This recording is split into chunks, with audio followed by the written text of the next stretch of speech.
Hello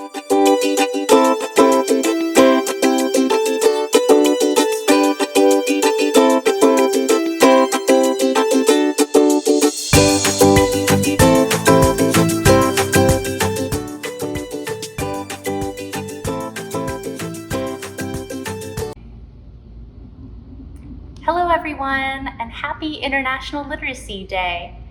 Thank you for being here, and thank you to the World Literacy Foundation for inviting me on behalf of Atmosphere Press to this year's Read-A-Thon.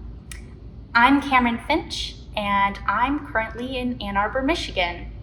Today I'll be reading The King's Drapes, written by Jocelyn Tambasio, illustrated by Jen Bourne, and published by Atmosphere Press.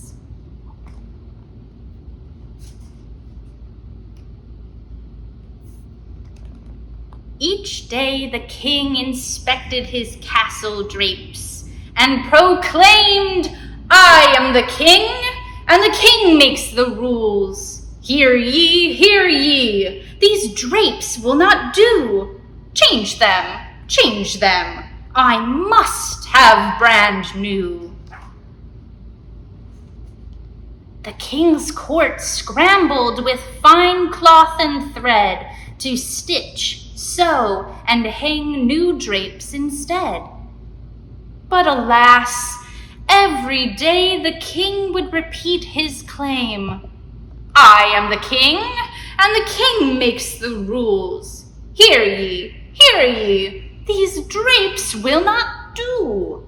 Change them, I must have brand new." So much time and fine fabric was wasted on the cruel king's demands. Meanwhile, the people of the land wore old, tattered rags. Still, day after day, the selfish king hollered the same. "I am the king, and the king makes the rules. Hear ye, these drapes will not do. Change them, I must have brand new." Soon there was no cloth left, and all in the king's court were frozen with fright. Oh, what would they tell the king? He expected new drapes be sewn every night. With nothing left but scraps to sew, the king went to sleep, and the whole court went home.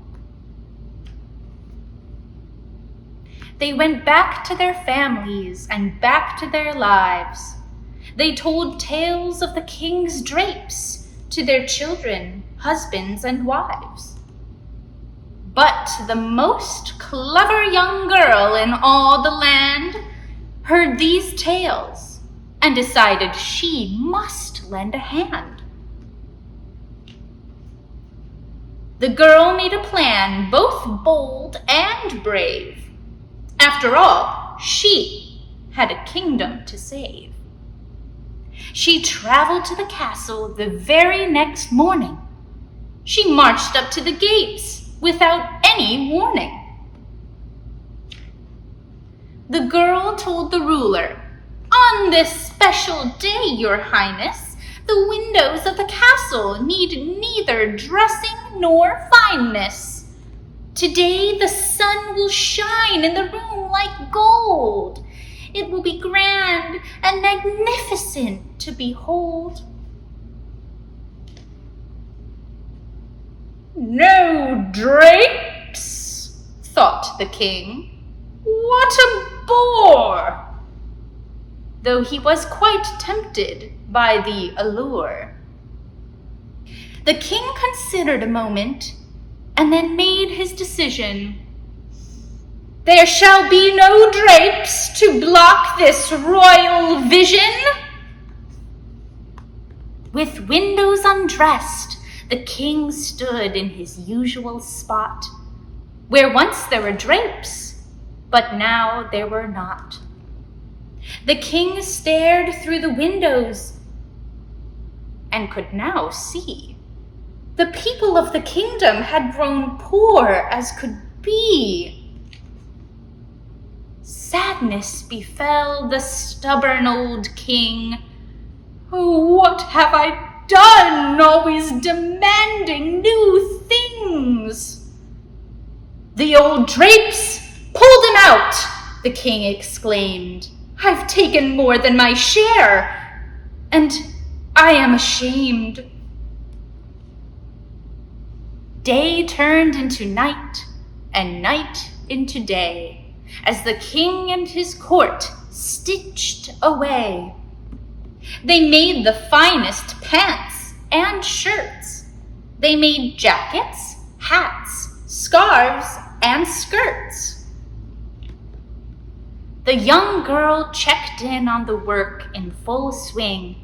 She smiled with pride. Her plan was working. Throughout the land, the clothing was shared. The king had changed and now declared, "I, the king, took advantage of the rules. You deserve better than I've put you through. Change your clothes, change your clothes. I helped to make you brand new." The king learned a lesson important to all, far and wide. Greed takes away more than it can ever provide. The end. I chose this story because it illustrates that young people can be teachers too, and that no one is too small to make the world a better and safer and happier place for all people. I hope you enjoy The King's Drapes, and maybe it will inspire you to share your stories and your kindness and your big ideas with others.